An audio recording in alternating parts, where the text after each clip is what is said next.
project. Like, how are you better prepared to do this now, to play in the finals now than you were as a Thunder player or a Rocket or a Clipper or a Hornet? I don't know. Our team is built a little different. Like we have a real team, like a team where you can't just key on one guy or two guys. Everybody on our team is capable of having a big game, and everybody is comfortable and accept their roles. Yeah, and I think I'm prepared as far as my body, all the different types of stuff. And mentally, you know, I might not have been able to receive this earlier in my career. Who would know? But, you know, I'm grateful, like I said, for where we are right now. Do you say that this is a better team, or the way this team is constructed is better than those other teams because you got to the finals? Or like, no, if you guys hadn't even gotten here, would you feel? No, I'm not saying that, because that 07-08 team that I was on with New Orleans was one of the most special teams that I ever been on, you know, and as well as my first year in Houston. You know, that was a team too that was really good. And even the year that I played with my last year in New Orleans, we made it to the playoffs, and that was a special team. You know, you don't always win it on some of the best teams that you're on, you know, so. Yeah, Chris, when you talk about guys accepting roles with this team, because you just mentioned you guys are a team, how early did you see that with everybody that, hey, this is my role, I'm going to play this role, this is my role, I'm going to play this role? And when you started seeing that come together, how early was that in the season, you feel?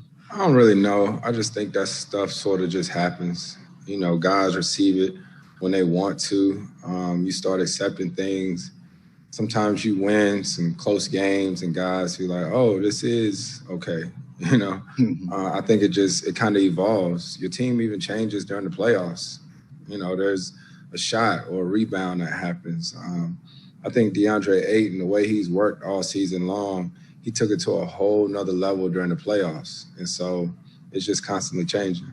Quick follow, just on Dario and getting the word that he's got the knee injury. And Monty talked about it as well, said it broke his heart, said it broke his heart getting that news. Yeah, it's tough. I talked to Dario this morning when I got in, and just to, you know, hear it in his voice. He's a guy who's all about team, you know, all about team, works his tail off day in and day out.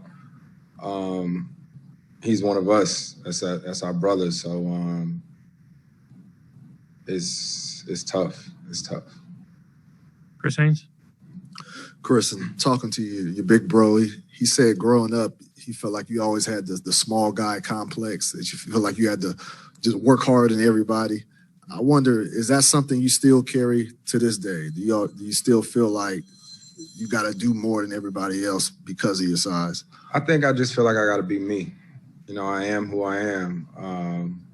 I did grow up as a little brother with all our friends, with my brother's friends, and them telling me I couldn't do this, you can't do that. Draft night, they said I was going to be too small, all this stuff. And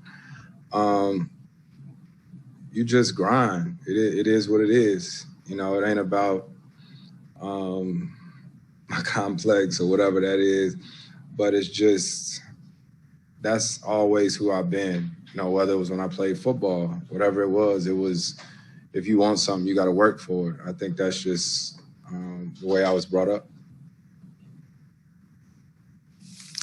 Chris, a lot of the discussion after game one was the success you had in the pick and roll, especially in the third quarter.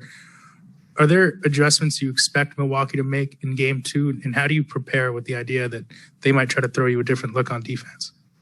I don't know. I didn't know what they was going to do last night. I think I said it last night after the game, it's only so many things that you can do out here on this court, you know? And so we just adjust. You know, if they on trap, they trap. They switch, they switch. Whatever it may be, all season long, we've adjusted and prepared for whatever a team's thrown us. Mark in the back. Chris, I don't know if it's something that's important to you or not, but I think it is. But why do you continue to wear HBCU clothing? Is it coincidental that you put that on today, or did you want to put that on today? It's coincidental. I'm enrolled at 17 State. I'm a student. Okay, what are you studying? Huh? What are you studying? Studying communications. Okay. Yeah. And also, but you have been one to, from the bubble, wear things on a daily basis. I'm just curious how many different schools do you have stuff from, and why hasn't it been important for you to wear that and promote HBCU? Cause I have a class right now at A&T, at North Carolina A&T, a class with Miss Anita Elbers, and just championing HBCUs. You know, just trying to make sure that they get that spotlight. You know, did an interview with Deion Sanders, and just trying to, champion them the best way I can. Hey, Chris, you hear a lot of times veteran players say things like, if I had only known what I, didn't know back then, but physically they're not able to do it. Do you feel kind of fortunate to be one of those few guys that not only has the wisdom, but still has, I know you joked about your athleticism, but still has plenty of athletic ability to kind of do what you're doing at 36? I know the work that I put in and day out, summer, season, whatever it is. So, I don't know. I don't think about being 36 when I step out on the court, and I'm grateful for the team that I have around me, whether it's chef, body work, trainers, all this different type of stuff. It's a lot of commitment, a lot of days, and stuff to make sure you get your body ready for the game. But when you're competitive, it's nothing. It's just part of the routine. Excuse me. I think Kobe said it some years ago. He said, you just got to fall in love with it. Like the repetition of it. Some people may be like, oh, it's like Groundhog Day. Not me. Because I love to play and I want to play at a high level. Palmer on Zoom.